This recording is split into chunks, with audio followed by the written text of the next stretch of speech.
The hill called Golgotha. In Aramaic, Golgotha means place of the skull. In Latin, it is called Calvary. A place of skulls, they called it.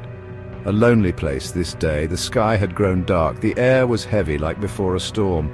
3 crosses stood on the hill. On the middle cross, a man was nailed.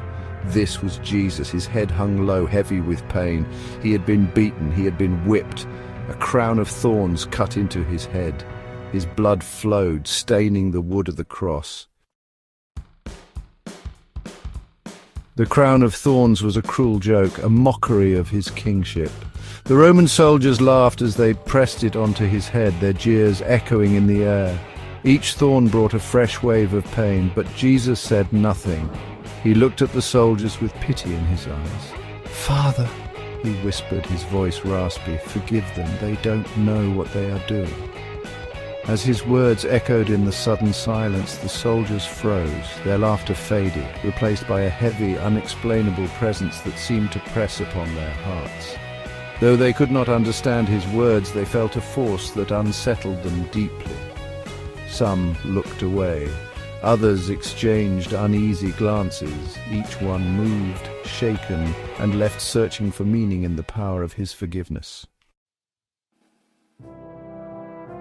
At the foot of the cross, people watched. Some were crying. They were Jesus' friends. They'd followed him, listened to his teachings. John, his closest friend, stood near. He held Mary, the mother of Jesus. From the cross, Jesus looked down and spoke to them. He entrusted Mary to John, saying, "Woman, here is your son," and to John, "Here is your mother." John accepted the responsibility, comforting Mary as his own mother. Her face was a mask of sorrow. She couldn't bear to see her son suffer. A group of soldiers stood nearby. They were bored. They had seen this all before. One of them held up a piece of cloth. It was Jesus' robe. They were going to gamble for it.